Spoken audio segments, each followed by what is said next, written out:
ഏവർക്കും mechanical talk ചാനലിലേക്ക് സ്വാഗതം. നമ്മളിവിടെ നിന്ന് ചർച്ച ചെയ്യാൻ പോകുന്നത് DDIS TCDI വാഹനങ്ങളുടെ ഓയിൽ കൂളറിനെ കുറിച്ചാണ് നമ്മളിന്നിവിടെ ചർച്ച ചെയ്യാൻ പോകുന്നത്. ഇതാണ് നമ്മുടെ ഓയിൽ കൂളർ. ഇതാണ് ഓയിൽ കൂളർ യൂണിറ്റ്. ഇതൊരു കാണിക്കാൻ വേണ്ടിയിട്ടാണ് ഇത് തയ്യാറാക്കി വെച്ചിരിക്കുന്നത്. ഇതിൽ നമ്മൾ ഓയിൽ കൂളറിലേക്ക് വരുമ്പോൾ റേഡിയേറ്ററിൽ നിന്നുള്ള വെള്ളം ഇതിനകത്ത് വന്നിട്ട് ഇതിൽ സർക്കുലേറ്റ് ചെയ്തിട്ടാണ് ഇതിൽ വെള്ളം സർക്കുലേറ്റ് ചെയ്യുന്നത് ഈ ഓയിലിന് തണുപ്പിക്കാൻ വേണ്ടിയിട്ട്. അപ്പോൾ ഇതിൽ വരുന്ന പ്രശ്നങ്ങൾ എന്ന് വെച്ച് കഴിഞ്ഞാൽ ഇതിനകത്ത് വരുന്ന ഈ ഇതിനകത്തോട്ട് വെള്ളം വന്നിട്ട് സർക്കുലേറ്റ് ഇതിലൂടെ പുറത്തു പോയിക്കൊണ്ടേയിരിക്കും. ഇതിലൂടെ കയറി ഇതിലൂടെ പുറത്തു പോയിക്കൊണ്ടേയിരിക്കും.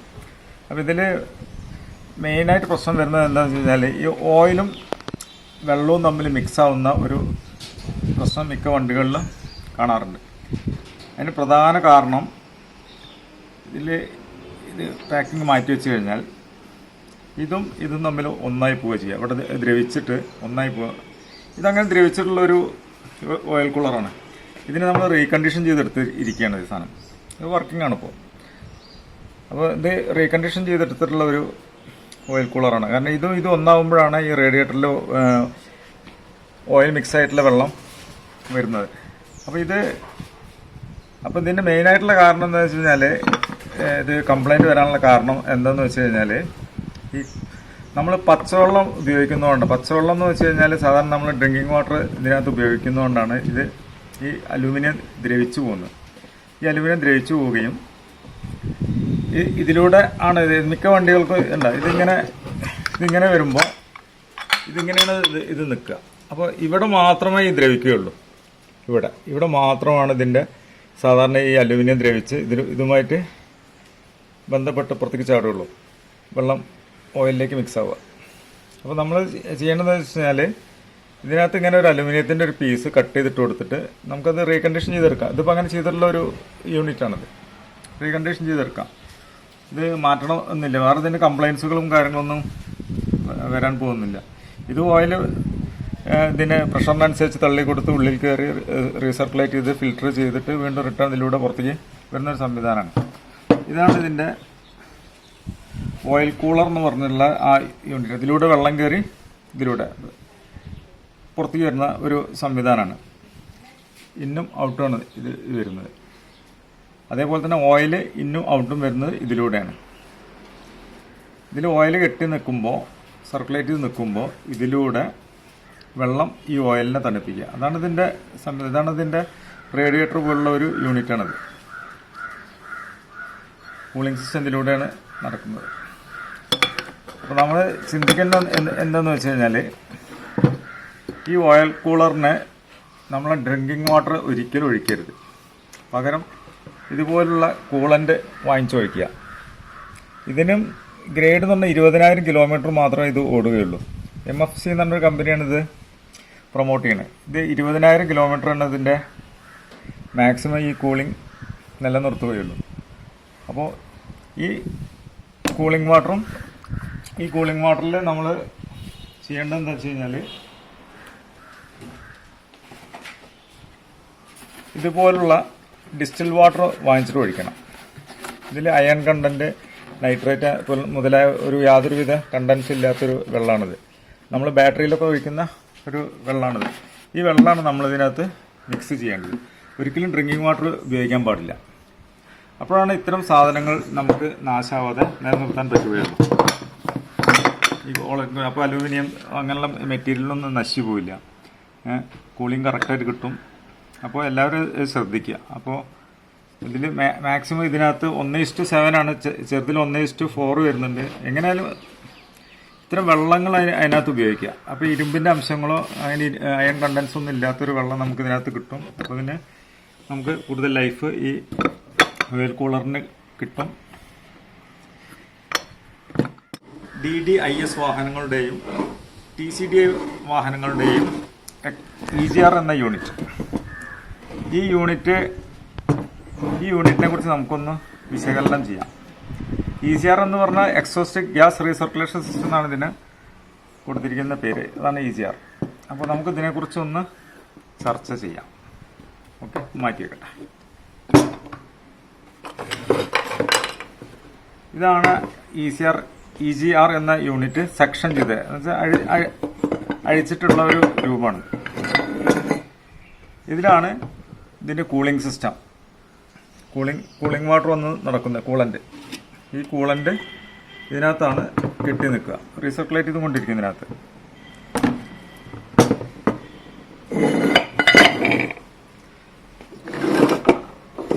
ഇതാണ് ഇതിൻ്റെ മോട്ടർ, EGR മോട്ടർ എന്ന് പറയും. EGR മോട്ടർ എന്ന് പറഞ്ഞ യൂണിറ്റാണിത്.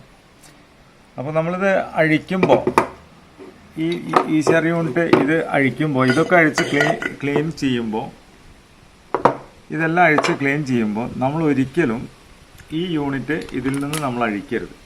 ഇങ്ങനെ ഈ യൂണിറ്റിൽ നിന്ന് നമ്മളത് അഴിക്കാൻ പാടില്ല. അഴിച്ചാൽ ഇതിൻ്റെ കാലിബ്രേഷൻ മാറിപ്പോകും. ഇതിനൊരു കാലിബ്രേഷൻ ഉണ്ട്. അതായത് നമ്മളിത് ഇതെല്ലാം ക്ലീൻ ആക്കാൻ വേണ്ടി ഇതിങ്ങനെ അഴിക്കാം, പക്ഷെ അത് ഒരിക്കലും ഇതിൻ്റെ ഈ യൂണിറ്റ് സെപ്പറേറ്റ് ചെയ്യാൻ പാടില്ല. ഇനി സെപ്പറേറ്റ് ചെയ്യുകയാണെന്നുണ്ടെങ്കിൽ ഈ സാധനത്തിൻ്റെ മുകളിൽ നമ്മൾ ഇങ്ങനെ തിരിക്കാനോ റൊട്ടേറ്റ് ചെയ്യാനോ ഒന്നും പാടില്ല. അപ്പോൾ ഇതിൻ്റെ കാലിബ്രേഷൻ മാറിപ്പോകും.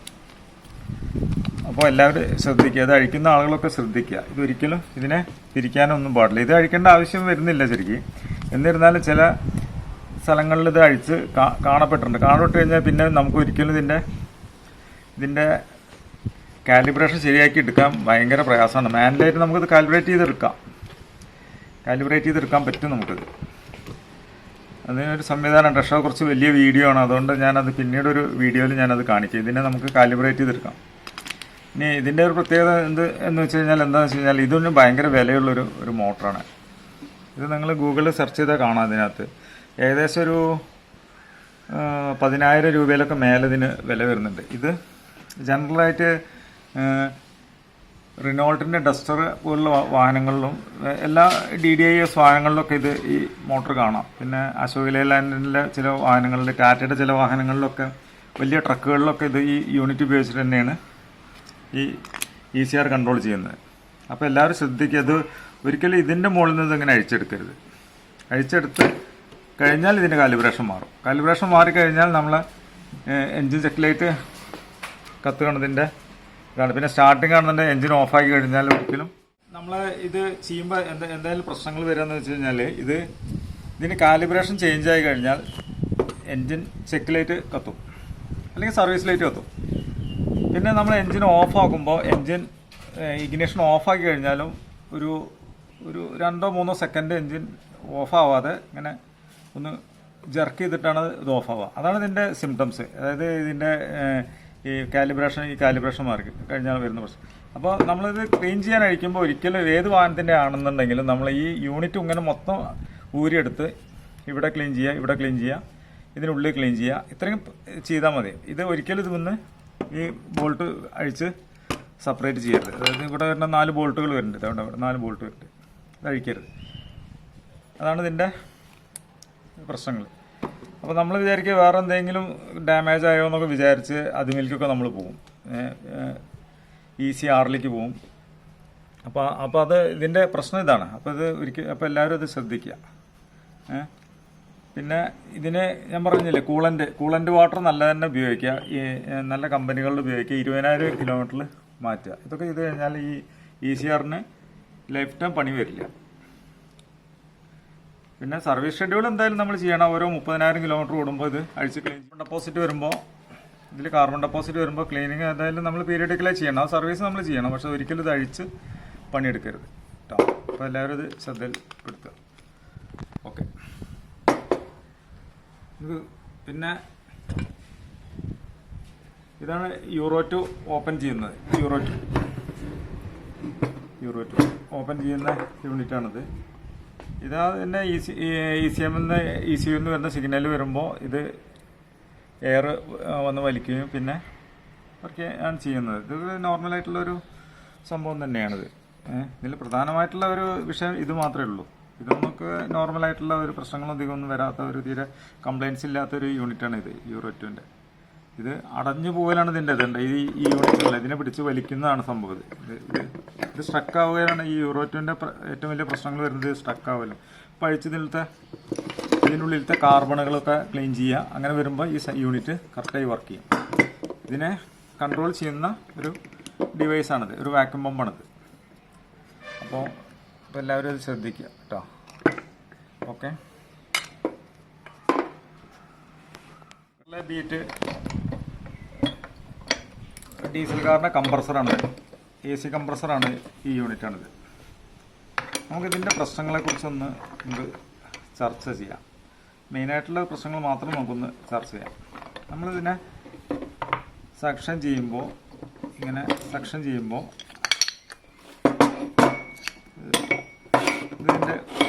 ഇതിൻ്റെ കോയില് പുള്ളി സപ്പോർട്ട് ചെയ്യുന്ന ക്ലച്ചാണ്.